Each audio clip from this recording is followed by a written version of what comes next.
Doorbell बजी तो पुष्पा दौड़कर गई दरवाजा खोलने। आज उसकी प्यारी सहेली शोभा जो आने वाली थी। दरवाजा खोलते ही शोभा और पुष्पा खुशी से एक दूसरे से मिली। आज लगभग सालों बाद मिल रही थी दोनों। आज मैं बहुत खुश हूं शोभा, बिल्कुल सही समय पर रवि का तबादला हुआ है दिल्ली में। क्यों भाई, ऐसी क्या बात है? इनका तबादला तो होना तय ही था। हाँ, थोड़ा जल्दी हो गया। यही तो बात है। जानती है, 2 महीने बाद शिवम की शादी है। सच? मुबारक हो पुष्पा, ये तो बड़ी खुशी की बात है। फोटो दिखा बहू की, जॉब करती होगी। कहाँ की है? अरे अरे बैठ, सब बताती हूँ। वो भी दिल्ली की है और अच्छी नौकरी भी करती है। देख फोटो। फोटो दिखाते हुए पुष्पा बोली, अरे वाह, बहुत प्यारी है। अब तो पार्टी। हाँ हाँ, तैयारियां कर ले, अब शॉपिंग करेंगे खूब सारी। हाँ, वो तो कर ही लेंगे। और भी तो बहुत तैयारियां करनी है शॉपिंग के अलावा। नहीं, और तो सब हो गया।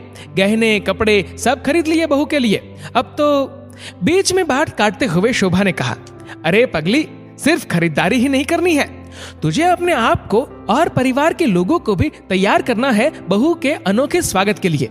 समझी नहीं मैं? अब तू गोल गोल मत घुमा, सीधी बात, नो बकवास। दोनों हंसने लगी। देख पुष्पा, सच कहूं तो गहने कपड़े और तरह तरह के तोहफे देने से अच्छा होगा कि तू बहू को मान सम्मान और प्यार भरे रिश्ते देने की तैयारियां करे। शोभा, वो तो मिलने ही वाला है उसे। नहीं, तुझे अपने को सबसे पहले तैयार करना है, बहू को बेटी का दर्जा देने के लिए और अपने बेटे को उसका पति बना रहने देने के लिए। उसे यह समझाना कि अगर तुम सास बहू के बीच कोई मिसअंडरस्टैंडिंग हो जाए तो वह अपनी पत्नी का साथ दे। बातें तो साफ हो ही जाती है, लेकिन उसे तसल्ली रहेगी कि उसका पति उसके साथ है।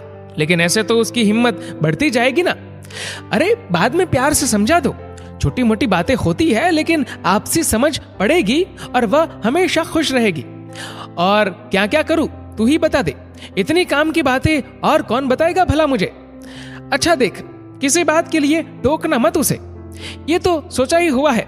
और बता, बस ये बहुत बड़ी बात होगी। और दूसरी बात, कोई उम्मीद मत रखना काम करने की या सेवा करवाने की, क्योंकि आजकल कामकाजी लड़कियों के पास समय नहीं होता ये सब करने का। अच्छा, फिर क्या फायदा बहू का? अरे फायदा थोड़ी उठाना है। चाहिए तो काम करने के लिए बाई रख ले, पर बहू को बहू ही रहने देना प्लीज। बात तो सही है। अच्छा चल, पहले कुछ पेट पूजा कर लेते हैं, फिर तसल्ली से बात करेंगे। दोनों ने चाय नाश्ता किया और दूसरे रूम में चली गई। और बता, आज तो मुझे थोड़ी शिक्षा और दे दे बहन। हाँ भाई, जरूरी है। देख बहू तुम सब में अपने माता पिता और भाई बहन को ढूंढेंगी। उसे वैसा ही प्यार मिल जाए, और चाहिए क्या भाई एक लड़की को? आखिर वह अपना परिवार छोड़कर आ रही है। और हाँ, एक बात मत भूलना यार, बहू के काम में कभी भूल मत निकालना, बल्कि तारीफ करने की आदत डाल लेना। सबको अच्छा लगता है तारीफ सुनना, और साहिल से कहना कभी तेरी कुकिंग या किसी और बात से तुलना ना करे उसके कामों को। लड़के अक्सर ये कहते हैं, अब तो खुद समझदार है, घर के हर सदस्य को उसी हिसाब से तैयार करना होगा। सच में तूने तो आंखें खोल दी मेरी। बात करते करते काफी समय हो गया।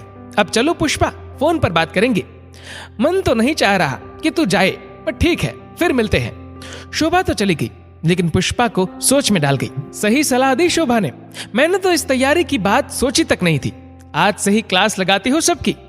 साहिल की शादी है, शुरुआत उसी से करनी होगी।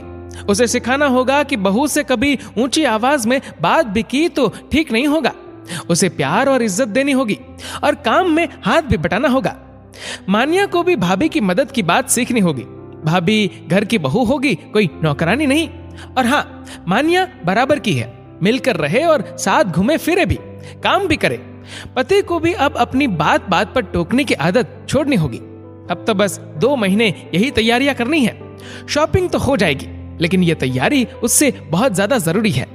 सारी रात उसके दिमाग में प्लानिंग चलती रही, और सुबह होते ही उसने सबको अपनी प्लानिंग अमल में लाने के लिए तैयार करना शुरू कर दिया। शोभा को फोन करके थैंक यू कहना भी नहीं भूली।